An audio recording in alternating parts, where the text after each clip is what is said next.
दोघा भावामध्ये संपत्तीवरून भांडणे झाले, पैशावरून भांडण, आईवडिलावरून भांडण, आईला कोण सांभाळणार म्हणून भांडण. शेवटी आईने जो निर्णय घेतला ना, ते ऐकून सगळ्याच्या अंगावर काटा येईल. एक आई जिने संपूर्ण आयुष्यभर कष्ट करून 2 मुलांना मोठं केलं, त्यांच्यासाठी स्वतःचं आयुष्य खर्च केलं. पण जेव्हा ती आई म्हातारी झाली ना, तेव्हा त्याच 2 मुलांनी तिच्यासमोर एक प्रश्न ठेवला. आई, तुझ्यापेक्षा मला संपत्ती जास्त महत्त्वाची आहे. विचार करा, ज्या आईने 9 महिने 9 दिवस पोटात वाढवलं, त्याच आईला ती मुलं म्हणत आहेत की तुझ्यापेक्षा आम्हाला संपत्ती खूप महत्त्वाची आहे, पैसा जास्त महत्त्वाचा आहे. आणि मग त्या आईने असा निर्णय घेतला ना की दोन्ही मुलं तिच्या पायाशी पडून रडू लागले. पण तेव्हा खूप उशीर झाला होता. आजची ही कथा ना शेवटपर्यंत आहे का, कारण या कथेतून तुम्हाला काही ना काही शिकण्यासाठी मिळणार आहे. कारण कदाचित ही कथा तुमचं आयुष्य बदलू शकते. तर नमस्कार मित्रांनो, मी संतोष कांबळे आणि आपण पाहतात SK टॉक मराठी. तर चला आपण व्हिडिओला सुरुवात करूया. एका छोट्याशा गावात एक साधी आई, गरीब पण खूप प्रेमळ होते. तिचं नाव होतं सुमन. तिचे 2 मुले होते, मोठा राजेश आणि लहान सुरेश. त्यांचे वडील खूप लवकरच गेले होते. घरात कमावणारं कोण नव्हतं. पण त्या आईने हार मानली नाही बरं का. ती दिवसभर लोकांच्या घरी काम करायचे, भांडी घासायचे, कपडे धुवायचे, लागेल ते काम करायचे. कोणासाठी माहीत आहे? मुलांसाठी, 2 मुलांसाठी. की माझा जे 2 मुलं आहेत ते माझा म्हातारपणाचा आधार बनतील, हा विचार करत ते बिचारे लोकांच्या घरी धुणे भांडे करायचे, रात्री घरी येऊन मुलांसाठी स्वयंपाक करायचे, कधी कधी स्वतः उपाशी राहून मुलांना पोटभर जेवायला द्यायचे. राजेश आणि सुरेश लहान होते, पण आईच्या कष्टाकडे त्यांनी कधी लक्ष दिलं नाही बरं का. आज पण आपण तसंच करतो. आपले आई वडील काबड कष्ट करतात, आपण मात्र फक्त बघत राहतो, काही करत नाही आपण. आई मात्र रोज देवाला एकच प्रार्थना करायची, देवा माझ्या मुलांना मोठं कर, सुखी ठेव, काही प्रॉब्लेम होऊ दे नको. जे संकट माझ्यावर आले ना, ते माझ्या मुलांवरती येऊ दे नको. देवाकडे रोज बसून प्रार्थना करायची. वेळ गेला. दोन्ही मुलं आता मोठी झाली होते. राजेशला चांगली नोकरी लागली. सुरेशने छोटासा व्यवसाय सुरू केला. दोन्ही मुलं मोठी झाली होती. आता घरात पैसे येऊ लागले होते, सगळं ठीक चाललं होतं. आई खुश होती बरं का. आता तिला वाटत होतं की कुठं ना कुठं मी जे मेहनत जे केले ना, ते आता त्या मेहनतीचं मला कुठं ना कुठं फळ मिळते. परंतु खेळ अजून पुढे बाकी होता. सगळं ठीक चाललं होतं. तिला वाटलं आता तिचे दिवस बदलले. दोघांचं लग्न झालं, 2 मुलांचं लग्न झालं. आता घरात 2 सुना आल्या आणि तिथूनच खेळ सुरू झाला बरं का घरामध्ये. इथून जे आहे ना, कथा चांगला ऐकण्यासारखी आहे. शेवटपर्यंत बघा, तुम्हाला नक्कीच समजून येईल की काय घडले. शेवटपर्यंत बघा व्हिडिओला.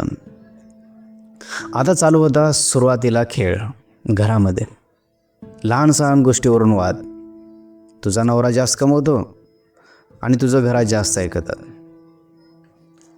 या सगळ्या गोष्टी आता छोट्या छोट्या गोष्टीवरून भांडण चालू होतं घरामध्ये.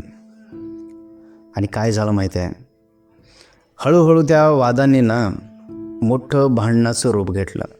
घरामध्ये मोठमोठी भांडणे होऊ लागली. एक दिवस मोठा भाऊ राजेश रागात म्हणाला, बस झाला आता, मला माझा हिस्सा पाहिजे. आता मी वेगळं राहणार आहे, वेगळं, एकत्र नको. आता भांडणे बस झाले, आता मी वेगळं राहणार आहे, मला सगळा माझा हिस्सा पाहिजे. सुरेशही मागे राहिला नाही बरं का. त्यानेही मोठ्या आवाजात म्हणाला, मलाही माझा हिस्सा पाहिजे, मला घराची वाटणी करायची, आता बस भांडणे बस झाले. आई मात्र हे सगळं शांतपणे ऐकत होती बरं का. बिचारी म्हातारी झाली होती. 2 मुलं समोरासमोर भांडणे करत होती की मला वाटणी करायची. आता सगळे बिचारे बसून ऐकत होते. तिच्या डोळ्यातून अश्रू वाहत होते, रडू लागली. ते ज्या मुलांसाठी तिने आयुष्य घालवलं, आज तेच मुलं तिच्यासमोर पैशासाठी भांडणं करत होती. आईने हळू आवाजात विचारलं, बाळानो तुम्हाला माझ्यापेक्षा संपत्ती प्रिय आहे का, पैसा प्रिय आहे का?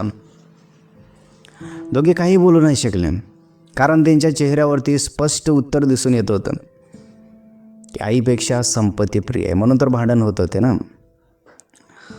त्या रात्री आई झोपली नाही हो. रात्रभर तिला विचार करत होती, काय होणार आता, भांडणे घरामध्ये होत आहेत, काय करावं विचार तिला सतवत होता. ती भूतकाळ आठवत होती, ते दिवस जेव्हा ती मुलांसाठी उपाशी राहायचे, ते दिवस जेव्हा ती आजारी असताना पण कामाला जायचे, ते दिवस ती आठवत होते. परंतु काय फायदा होता आता?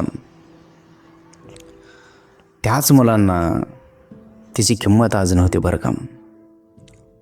दुसऱ्या दिवशी सकाळी काय झालं माहिती आहे? आईने दोघांना बोलवलं, दोन्ही मुलांना बोलवलं. आता आई फैसला काय करते बघा, निर्णय काय घेते बघा, लक्ष देऊ नका. आईने त्या दोघांनाही बोलवलं, या इकडे, आज मी तुम्हाला ना तुमचा निर्णय पूर्ण करते. आता दोघेही खुश झाले. त्यांना वाटलं की आज आपणाला संपत्ती मिळणार, आज घराची वाटणी होणार. त्यांना वाटलं की आई आता घराची वाटणीच करण्यासाठी बोलवते आपणाला. परंतु काय झालं माहीत आहे? आईने एक कागद काढला आणि ती म्हणाली, ही सगळी संपत्ती ना मी एका आश्रमाला दान करत आहे. सगळी संपत्ती मी ही आश्रमाला दान करत आहे. दोन्ही मुलं थरथर कापू लागले. आई, तू हे काय केलं? असं तू करायला नको होतं. तू असं का केलं? आता आम्ही कुठं राहायचं? सगळी संपत्ती तू आश्रमाला दान केलीस आणि मग आम्ही कुठं राहावं? त्यावर आईने प्रश्न विचारला. बाळा रडत म्हणाले, अरे ज्या संपत्तीसाठी तुम्ही भांडणं करून घेताय, ती संपत्ती कमवण्यासाठी मी किती मेहनत केली तुम्हाला माहीत आहे? जे संपत्ती तुम्ही वाटून घेताय, जे पैसे तुम्ही वाटून घेताय, त्यासाठी मी किती मेहनत केले. लोकांच्या घरामध्ये धुणे भांडी केले, रात्रभर दिवसभर काम केलं आणि आज त्याच्यासाठी तुम्ही भांडण करून घेताय. ठीक आहे, पैशासाठी तुम्ही भांडण करून घेताय, पैशाची तुम्ही वाटणी करत आहे. अरे मी कुठे राहू रे? माझा तुम्ही विचार केला का? घराची वाटणी करत आहे, मला कोण सांभाळणार आहे? म्हणून ही संपत्ती ना सगळे मी अनाथ आश्रमाला दान करत आहे. ज्या संपत्तीमुळं माझी मुलं दूर जातात ना, ती संपत्तीच मला नको. आईने स्पष्ट सांगितलं, मी तुम्हाला प्रेम दिलं रे, पण तुम्ही मला किंमत दिली नाही. फक्त तुम्ही मला दुःख दिलं, दुःख. दोन्ही मुलं आईच्या पायाशी पडून रडू लागले. काय करणार आता? सगळी संपत्ती अनाथ आश्रमाला दान करते आई. आणि म्हणू लागली, आई मला माफ कर, आम्ही चूक केली. आता आई म्हणाली, माफी मागायला तर खूप उशीर झाला आहे, कारण मी संपत्ती अनाथ आश्रमाला दान केल्या. रडू लागले सगळे बिचारे. तेव्हा आई हळूच म्हणाली, काळजी करू नका बाळांनो, मी तुमच्यासोबत फक्त मजाक करत होते. मी बघत होते की तुम्ही काय करणार, पुढे कसं करणार तुम्ही, हे सगळं बघत होते. माझं काय रे, मी 4 दिवसाची आहे, सगळं तुमचंच आहे. फक्त मी बघत होते की तुम्ही कसं करणार. तुम्हाला नक्कीच कळालं, लवकर कळालं, हे सगळ्यात महत्त्वाचं. म्हणून सांगतो मित्रांनो, नाती जपायला शिका. कारण पैसा परत मिळतो, पण आईवडील पुन्हा मिळत नाहीत. म्हणून त्यांनी आहेत तोपर्यंत ना त्यांची सेवा करा, त्यांच्यासोबत बोला, त्यांच्यासोबत बसा. कारण वेळ निघून गेल्यानंतर पुन्हा काहीच राहत नाही. पश्चाताप करून नंतर काही फायदा नाही बरं का. म्हणून आहेत तोपर्यंत त्यांची सेवा करा, त्यांच्यासोबत राहा. तुम्हाला हे विचार कसं वाटले आम्हाला कमेंट बॉक्समध्ये नक्की सांगा. आणि हो, कमेंट बॉक्समध्ये आई असं जरूर लिहा. आणि हो, ही व्हिडिओ ना अशा लोकांना शेअर करा, ज्या लोकांना याची गरज आहे, त्या लोकांना तुम्ही शेअर करा. आवडलं तर एक लाईक करा आणि असेच आमचे व्हिडिओ पाहण्यासाठी आमच्या यूट्यूब चॅनलला सबस्क्राईबही करा. तर चला आपण भेटूया आणखीन असेच नवीन व्हिडिओमध्ये.